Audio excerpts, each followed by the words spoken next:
Recep Bekteshi, hetues gjatë komunizmit, është gjyqtari që konfirmoi dhe vulosi letrat e prokurorisë për të nxjerrë të pastër nga kokaina bananet e biznesmenit Trifon Murataj. Bosi i Banaking, Trifon Murataj, besohet se ka paguar mbi 2 milion euro drejtësinë e Durrësit për të pastruar bananet e tij nga kokaina. Mbyllja e dosjes është bërë në koordinim mes Trifon Muratajt, prokurorisë së Durrësit dhe gjyqtarit Recep Bekteshi, duke evituar edhe ankimimin, pasi bosi i bananeve me kokainë përmes sekserve të duhur ka çuar parat në vendin e duhur. Sinjalizohet se Murataj ka hedhur një vlerë të tillë për të korruptuar prokurorinë dhe gjykatën për shkak të disa episodeve të trafikimit të kokainës në kontenerët e tij të bananeve, fakteve dhe provave që duhet ka përceheshin, qepjes së sforcuar të pafajësisë, zhurmës që do të bënte mbyllja e dosjes, rreziku i angazhimit të SPAK-ut dhe aq më tepër reagimi ndërkombëtar, pasi Murataj është skeduar nga DEA amerikane si El Chapo shqiptar. Recep Bekteshi, 69 vjeç, i cili ka shtyr dalje në pension përmes manovrave në KLG, duket se ka bërë goditjen e fundit në karrierën e tij si gjyqtar, ku pensioni ndoshta do t'i duket bakshish. Fuqia financiare e Trifon Muratajt ka prodhuar çuditëra në drejtsinë e Durrësit. Recep Bekteshi ka vendosur të pastrohen plotësisht të gjitha akuzat ndaj presidentit të kompanisë Trifon Murataj, administratorit Petrit Demishaj dhe vetë subjektit juridik. Vendimi i cili u shpall më 23 qershor nga gjyqtari Recep Bekteshi ka marrë formën e prerë dhe nuk mund të apelohet më. Në tetor të vitit 2022, autoritetet zbuluan për herë të dytë në kontenerët e kësaj kompanie. Këtë radhë 33.5 kg kokainë të fshehura në një kontener mes ngarkesave me banane që mbërritën në portin e Durrësit. Megjithatë, prokuroria dhe procesi gjyqësor thotë se Banaking nuk ishte e përfshirë në kontrabandim. Përkundrazi, sipas drejtësisë, kompania ishte viktimë e rrjeteve ndërkombëtare kriminale që përdornin qëllimisht rrugët legjitime të tregtisë për të kaluar kokainën nga Amerika Latine në Europë. Autoriteti i dosjeve Recep Bekteshi, hetuesi i komunizmit. Në vitin 2019, Këshilli i Emërimeve në Drejtësi ndaloi kandidimin e gjyqtarit të Durrësit Recep Bekteshi për një post vakant në gjykatën kushtetuese pasi ka rezultuar se ai ka marrë pjesë në një proces politik në vitin 90. Gjyqtari Bekteshi u përfshi në procesin e verifikimit të shumëfisht të integritetit nga ana e Këshillit të Emërimeve në Drejtësi, pas aplikimit që ai dorëzoi për anëtarët të gjykatës kushtetuese në vijim të thirrjes së shpallur nga presidenti i Republikës në shkurt 2018. Autoriteti i dosjeve ka konstatuar se Bekteshi ka qenë hetues i një të pandehuri ndaj të cilit është zhvilluar proces gjyqësor për agjitacion e propagandë. Gjyqtari Bekteshi ka kundërshtuar gjetjen e autoritetit të dosjeve në sqarimet që i ka dhënë Këshillit të Emërimeve në Drejtësi. Ai mohon të ketë marrë pjesë në procese politike në periudhën e komunizmit. Në periudhën 80-91 kam qenë hetues në hetuesinë e rrethit Durrës. Kam hetuar çështje për vepra penale në sektorin kundër jetës dhe shëndetit të personit e vjedhjes së pasurisë. Nuk kam qenë hetues për vepra penale kundër shtetit dhe nuk kam marrë pjesë në proceset posaçme, thot gjyqtari Bekteshi në shkresën drejtuar Këshillit të Emërimeve në Drejtësi. Sa për faktin e evidentuar nga autoriteti i dosjeve, gjyqtari Bekteshi shprehet: nuk e mbaj mend konkretisht këtë rast, por mendoj se ky rast ka qenë çështje për vjedhje e ndërthurur me agjitacion e propagandë, i skeduar edhe nga DEA amerikane bomat e Trifon Muratajt. I skeduar edhe nga DEA amerikane si një El Chapo shqiptar, Trifon Murataj i shpallur në kërkim nga drejtësia shqiptare më 4 nëntor 2022 për trafik sistematik kokaine nga vendet e Amerikës Latine përmes importit të bananeve. Murataj u fshe në Tiranë, më pas, sipas disa raportimeve mediatike, Murataj zgjidhi punën duke hequr masën e sigurisë përmes gjykatës së Durrësit. Trifon Murataj pretendonte se ndodhet në SBA, por në fakt bosi i Banaking lëvizte nëpër Tiranë me një kapele në kokë, ku dyshohet se vijon trafikun e kokainës. Kur zyrtarisht ishte në kërkim, Trifon Murataj përmes një numri amerikan që përdor nga Tirana, nisi të shkruante dhe të telefononte drejtuesve të lartë të policisë në Tiranë, duke i akuzuar ata se po i dëmtojnë biznesin e bananeve me vonesat në port për shkak të kontrolleve për kokainë. Disa drejtues policie nuk u kanë besuar syve dhe veshëve. Është e pazakontë që një i kërkuar për trafik kokaine t'i kërkojë llogari policisë se po i pengojnë linjën e trafikut. Teksa një drejtues i lartë në Tiranë kishte kërkuar Trifonit të paraqitej vetë në polici për pretendimet që kishte, trafikanti e kërcënoi duke i thënë se do të kishte pasoja. Nuk dihet nëse bosi i kokainës i ka shkruar edhe ish ministri të brendshëm për shqetësimin e tij lidhur me kontrollet në kontenerët e kokainës. Murataj rikthehet në krye të Banaking. Në gusht 2023, bosi i Banaking, Trifon Murataj, skeduar edhe nga DEA amerikane si një El Chapo shqiptar, ka larguar mëkëmësin e tij Petrit Demishajin, duke marrë vetë në administrim kompaninë e trafikut të kokainës me banane nga vendet e Amerikës Latine. Murataj, i cili gjithnjë pretendon se kokainën ja fusin fshehura zinarkat me banane, u shpall në kërkim vetëm pas herës së katërt që në mahunet e tij kapej kokainë. Pasi nisi të ekspozohej në 3 episode të trafikut të kokainës, Trifon Murataj në korrik 2022, pra 6 muaj para se të shpallej në kërkim, caktoi Petrit Demishajin, administrator të kompanisë Ziko të Banaking. Pas episodit të fundit të trafikut të kokainës, organet ligjzbatuese shqiptare kanë tentuar të marrin në pyetje Demishajin, i cili ishte larguar jashtë vendit, me sa duket nga frika e arrestimit. Ai është përgjigjur në telefon duke pretenduar se ishte në SBA.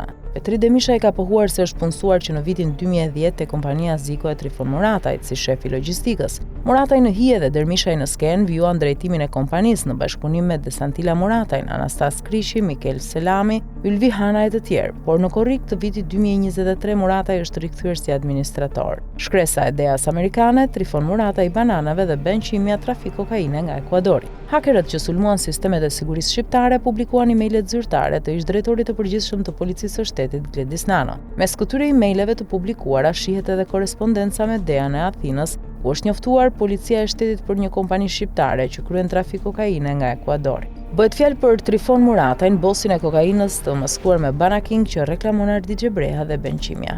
Drejtuesit e Policisë së Shtetit kanë nxjerrë emrat e porositësve të kokainës, po ashtu edhe pronarit të kompanisë shqiptare me Selinë Durrës. Sipas publikimit të hakerëve, emaili është përcjell Gledis Nanos nga Antonin Vocaj 31 dhjetor 2021. Po ashtu përcillen edhe emailet e agentit të Deas në Greqi për këtë kompani trafiku.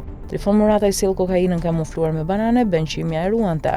Skandali konsiston në faktin se policia nuk i ka goditur. Jo vetëm kaq, por policia kërkon që këto informacione të mos publikohen. Zbulimi i emaileve ka nxjerrë në pas se si kapot e drogës qeverisin vendin. Marr nga Prapaskena.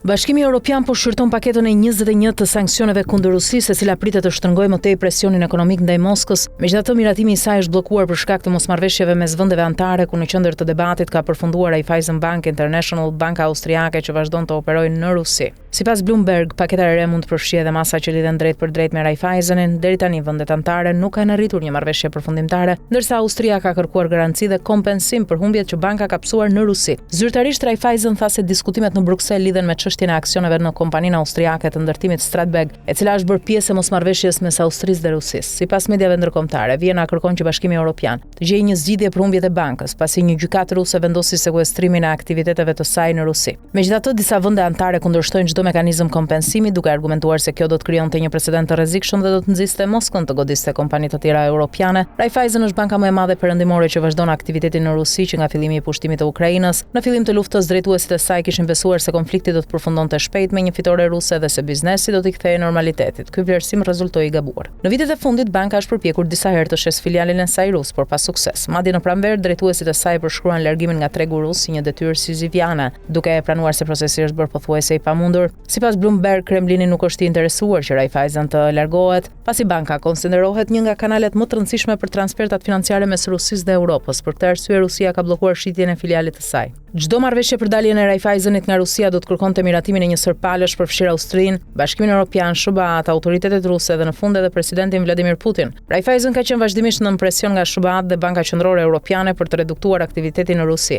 Më herët një investigim i Bloomberg raportoi se përmes klientëve të saj, njësia ruse e bankës kishte ofruar shërbime financiare për kompani të lidhura me zinxhirin e furnizimit të industrisë ushtarake ruse. Banka i ka mohuar këto akuza dhe ka deklaruar se respekton plotësisht sanksionet ndërkombëtare. Pavarësisht presionit politik, biznesi në Rusi mbetet shumë fitim prurës për Raiffeisen. Në 9 muajt e parë të vitit 2024, filiali rus gjeneroi mbi $1 miliard fitim neto, ndërsa pagoi 227 milionë euro taksa në buxhetin rus. Paketa e 21 të sanksioneve pritet të përfshijë gjithashtu masa të reja kundër bankave ruse, zgjerimin e listës së individëve dhe kompanive të sanksionuara, si edhe kufizime të tjera financiare. Megjithatë, deri në arritjen e një kompromisi mes vendeve anëtare, miratimi i saj mbetet pezull.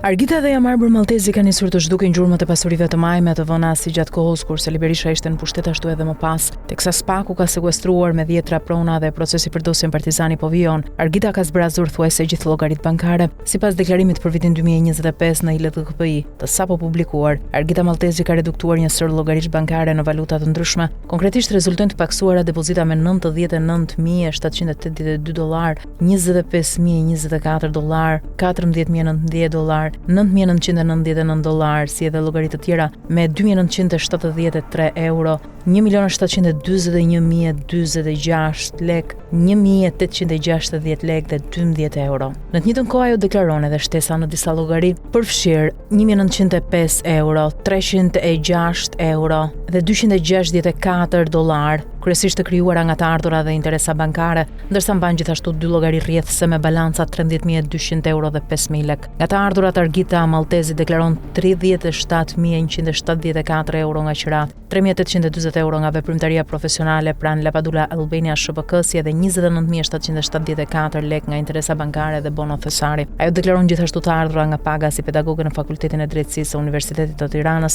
Sali Berisha deklaron shtim të dy llogarive bankare, një me 1.488.951 lek nga të ardhurat nga paga dhe një tjetër me $3.09 nga interesat bankare. Ai ka deklaruar 2.637.853 lek pagë si deputet, 416.000 lek pension, 84.015 lek të ardhura të tjera dhe 868 lek interesa bankare. Bashkëshortja e tij Liri Berisha deklaron paksimin e një llogarie me 5.030 euro, ndërsa shton një tjetër me 202.248 lek. Ajo ka përfituar 505.908 lek pension dhe 1.52 euro interesa bankare. Ndërkohë djali i kryeministrit Shkëlqen Berisha deklaron shtimin e një llogarie bankare me 27.542 euro nga të ardhurat e biznesit dhe një tjetër me 5.350 lek, ndërsa një llogari është paksuar me 2.220 lek. Ai deklaron gjithashtu një huadhënie me 6.529.580 lek, si edhe të ardhura prej 67.000 eurosh nga tërheqja e dividendit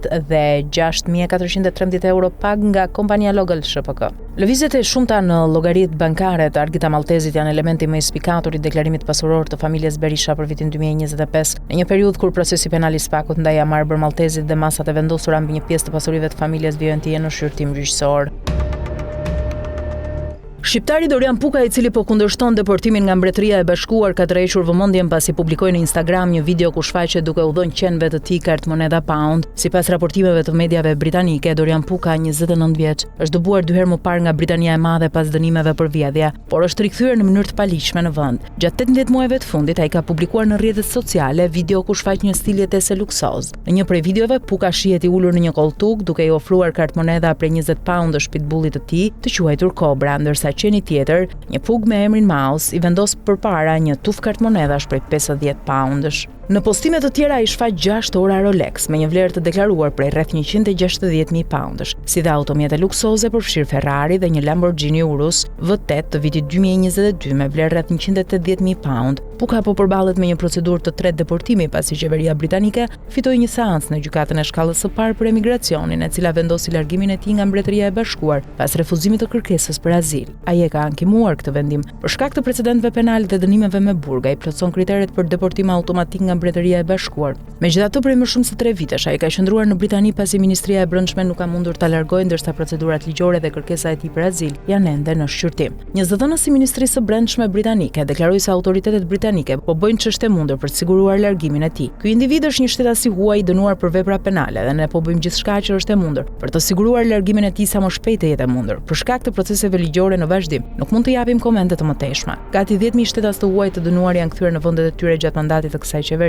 Ne do të vazhdojmë të bëjmë gjithçka për të larguar këta kriminal nga rrugët tona, tha ai. Sekretarja britanike e Brendshme Shabana Mahmood po propozon ndryshime ligjore që synojnë ta bëjnë më të vështirë për shtetasit e huaj të dënuar dhe emigrantët e paligjshëm të përdorin legjislacionin për të drejtat e njerëzit për të shmangur deportimin. Ajo po ashtu synon të thjeshtojë sistemin e apelimeve dhe të krijojë procedura më të shpejta për largimin e autorëve të veprave penale. Nga ana tjetër, ministri në hije i Brendshëm Chris Philp deklaroi: "Ky kriminal shqiptar i njohur për autoritetet ka ekspozuar hapur pasurinë e tij në Britani, duke shfaqur makina sportive dhe tani edhe këto video të pazakonta ku u jep qenve kartmoneda. Nuk mund të lejojmë që kriminal të huaj si ai të qëndrojë në vend. Ai duhet të deportohet menjëherë dhe Shabana Mahmood duhet të sigurojë urgjentisht largimin e tij në mënyrë që publiku britanik të mos përballet më me veprimtarinë e tij kriminale. Kriminalët të tillë shpesh përdorin konventën europiane për të drejtat e njerëzit, kërkesat për azil dhe pretendimet për skllavëri moderne për të qëndruar në Mbretërinë e Bashkuar. Për këtë arsye ne duhet të largohemi nga KED1 dhe të ndalojmë përdorimin e këtyre mekanizmave për të shmangur deportimin. Sipas raportimeve, Puka u dënua fillimisht me 9 muaj burg në vitin 2016 për tentativë vjedhje në një banesë. Pronari e kishte vrejtur përmes kamerave të sigurisë ndërsa ndodhej me pushime në Francë. Ai u deportua një vit më vonë. Brenda një viti ai arriti të shmangte kontrollet kufitare dhe u rikthye në Britani ku kreu një seri vjedhjesh në Londër. Ai u arrestua nga polici civil gjatë patrullimeve në zonën e Surbiton